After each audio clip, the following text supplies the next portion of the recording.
அனைவருக்கும் உள்ளார்ந்த மனதினை உருமாற்றும் இறைவனை சார்பாக வாழ்த்துக்களும் வணக்கங்களும்.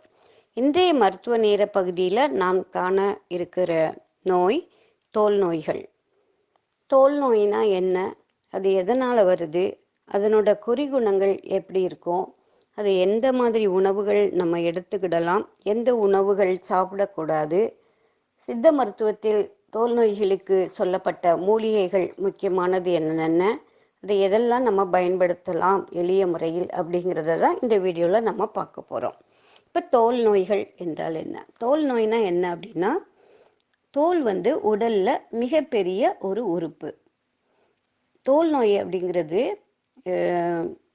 பாக்டீரியானாலேயோ ஃபங்கஸ்னாலேயோ இல்லை வைரஸ்னாலேயோ ஒட்டுண்ணினாலோ ஏற்படுகிற ஒரு தொற்று நோய். இது தோலின் மீது பாதிப்பை உண்டாக்கும்.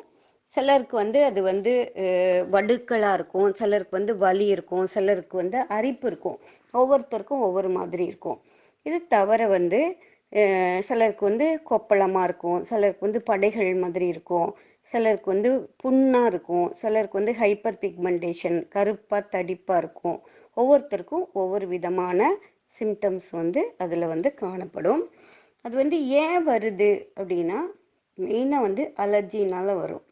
இப்போ உடலுக்கு ஒவ்வாத உணவாக இருக்கலாம், டஸ்ட் அலர்ஜியாக இருக்கலாம், போலன் பூக்களில் இருக்கிற மகரந்த தூளாக இருக்கலாம், இல்லை பூனை முடியாக இருக்கலாம், இல்லை ஒரு தூசினால் இருக்கலாம், கெமிக்கல்ஸு சிலருக்கு ஒர்க் பண்ணுற பிளேஸ் கெமிக்கல்ஸ் அதிகமாக இருக்கிற இடமா இருக்கலாம். ஸோ பொல்யூட்டன்ட் அதிகமாக இருக்கிற இடமா இருக்கலாம். இது மெயினாக இருக்கும். இது தவிர ஹார்மோனல் இம்பேலன்ஸ்னால், ஹார்மோனல் ஏற்றத்தாழ்வுகள்னால வரலாம். அதே மாதிரி ஆட்டோ இம்யூன் டிசார்டர்ஸ்னாலையும் இந்த தோல் நோய்கள் வரும். கல்லீரல் நோய்களிலையும் தோல் நோய்கள் அதிகமாக காணப்படும். சிம்டம்ஸ் அப்படின்னா ஒவ்வொருத்தருக்கும் ஒவ்வொரு விதமான தோல் நோய்கள் நிறைய இருக்குது. ஒரு சின்ன ஃபேஸில் வர்ற பருவில் இருந்து, தோலில் வர தேமல்ல இருந்து, இதை தவிர எக்ஸிமா இருக்குது, சோரியாசிஸ் இருக்குது, அலர்ஜி இருக்குது. நிறைய தோல் நோய்கள்லேயே நிறைய வெரைட்டி இருக்குது. புற்றுநோய், தோல் புற்றுநோயிலிருந்து இல்லை செகண்டரி இன்ஃபெக்ஷனாக வர்ற டிசீஸாக இருக்கட்டும், எதாக இருந்தாலுமே இது நிறைய தோல் நோய்களில் நிறைய இருக்குது.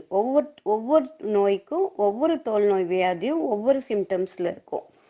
காமனாக நம்மளுக்கு இது எதெல்லாம் சாப்பிடலாம், எதெல்லாம் தோலை நல்லா வச்சுக்கிறதுக்கு நம்ம என்னெல்லாம் உணவுகள் எடுக்கலாம், எதெல்லாம் எடுக்கக்கூடாது அப்படிங்கிறத நம்ம பார்க்க போகிறோம். மெயினாக ஹெல்த்தியான நல்ல பேலன்ஸ்டு டயட் நம்ம சாப்பாட்டில் எடுக்கணும்.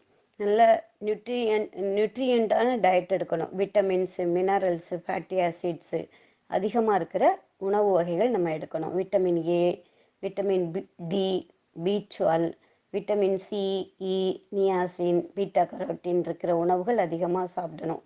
மினரல்ஸில் சிங்க், அயன் இருக்கிற உணவுகள்லாம் அதிகமாக நம்ம சாப்பிடணும். இப்போ என்ன சாப்பிடக்கூடாது அப்படின்னா, சுகர் அதிகமாக இருக்கிற உணவுகள் சாப்பிடக்கூடாது. அதை லிமிட் பண்ணணும். Limit high glycaemic food, cakes, cookies, அப்புறம் ரைஸ், அதெல்லாம் கம்மி பண்ணணும். கொலாஜன் ரிச் ஃபுட்டு அதிகமாக இருக்கிற உணவுகள், கொலாஜன் அதிகமாக இருக்கிற உணவுகள் நம்ம அதிகமாக சாப்பிட்டுக்கலாம். எலும்பு சூப்பு, பாதாம் பருப்பு, அக்ரோட்டு, அது தக்காளி, காளான், கீரை வகைகள், பச்சை இலை காய்கறிகள், அதெல்லாம் சாப்பாட்டில் அதிகமாக நம்ம சாப்பிடணும். அது மாதிரி மெயினாக சாப்பிட வேண்டியது மெயினாக என்ன அதிகமாக ஜூஸ் ஐட்டம் என்ன குடிக்கலாம் அப்படின்னா, carrot juice, beetroot, orange, tomato juice, அதே மாதிரி மாதுளம்பழ ஜூஸ், வாட்டர்மெலான் ஜூஸ், பப்பாயா, அது எல்லாமே ரெட் கலர்ட் பிக்மெண்டேஷன் இருக்கிற ஜூஸ் அதிகமாக குடிக்கும் பொழுது அதில் பீட்டா கரோட்டின் அதிகமாக இருக்கிறதுனால அது ஸ்கின்னுக்கு ரொம்ப நல்லதாக இருக்கும். அது மாதிரி தண்ணீர் அதிகமாக குடிக்கணும். டீஹைட்ரேஷன் ஆகாமல் நம்ம உடம்ப பார்த்துக்கணும். 2லிருந்து 3 லிட்டர் தண்ணி டெய்லி குடிக்கணும். அது மாதிரி ஒமேகா 3 ஃபேட்டி ஆசிட் இருக்கிற உணவு வகைகள், சியா சீடாக இருக்கட்டும், ஃப்ளாக் சீடாக இருக்கட்டும், வால்நட், அந்த மாதிரி உணவுகள் வந்து டயட்டில் எடுத்துக்கணும். தூக்கம் அதிகமாக நல்ல டீப் ஸ்லீப் இருக்கும் பொழுது ஃப்ரெஷ்ஷாக இருக்கும். ஸோ அதையும் நம்ம பார்த்துக்கணும். இது தவிர நெல்லிக்காய், வெள்ளரிக்காய், புதினா, கொத்தமல்லி, கருவேப்பிலை அது மாதிரி உணவுகளை வந்து நம்ம உணவில் வந்து எடுக்கும் பொழுது அது வந்து நம்மளுடைய தோலுக்கு வந்து மிகவும் நல்லதாக இருக்குது. அப்புறமா முளை கட்டிய தானியங்கள், ஏன்னா வந்து புரோட்டீன் வந்து இம்பார்ட்டன்ட். ஸோ முளை கட்டிய தானியங்கள் வந்து அதிகமாக எடுத்துக்கிடணும். எதெல்லாம் சாப்பிடக்கூடாது அப்படின்னா, சித்த மருத்துவத்தில் வந்து சோளம், கம்பு, வரகு, கெளிற்று மீன், கருவாடு, வாழைக்காய், பாகக்காய், கத்திரிக்காய் அந்த மாதிரி உணவுகள் வந்து சாப்பிடக்கூடாது அப்படின்னு சொல்லியிருக்கிறாங்க. மன அழுத்தம் இருக்கக்கூடாது. எப்பவுமே வந்து ஒரு ஸ்ட்ரெஸ் வந்து இன்டியூஸ் பண்ணும் ஸ்கின் டிசீஸை. ஸோ மன அழுத்தம் இல்லாமல் இருக்கணும். அந்த மாதிரி உணவில் வந்து உப்பு, புளி, காரம் அதிகம் சேர்ந்த உணவுகளை வந்து நம்ம அவாய்ட் பண்ணணும். அசைவ உணவு, இப்போ தோல் நோய் இருக்குது அப்படின்னு தெரிஞ்சாலே முட்டை, அசைவ உணவு, கருவாடு, ஃபாஸ்ட்டு ஃபுட்டு, எண்ணெயில் பொரித்த உணவுகள் இதெல்லாமே வந்து சாப்பிட்றது உடலுக்கு நல்லதில்லை. சித்த மருத்துவத்தில் வந்து என்ன சொல்லியிருக்கிறாங்கன்னா, நிறைய மூலிகைகள் சொல்லியிருக்கிறாங்க. முக்கியமாக அருகம்புல், குப்பைமேனி, ஆடுதிண்டாப்பாலை, சிவனார் வேம்பு, வெட்பாலை, வண்டுக்கொல்லி, கார்போகரிசி அப்படி நிறைய சொல்லியிருக்கிறாங்க. இதில் வந்து ஒரு 2 பார்க்கலாம். அருகம்புல்லையும் மஞ்சளையும் வந்து நம்ம அரைச்சி வெளிப்படையாக சொறி, படர்தாமரை அதுக்கு வந்து போட்டுட்டு வரலாம். அது மாதிரி குப்பை மேனியையும் உப்பையும் அரைச்சி சொறி சிரங்குக்கு பயன்படுத்தலாம். வண்டுக்கொல்லி இலைச்சாறு தேங்காய் எண்ணெய் கூட மிக்ஸ் பண்ணி போடும்போது படர்தாமரை வந்து நல்ல சுகமாகுது.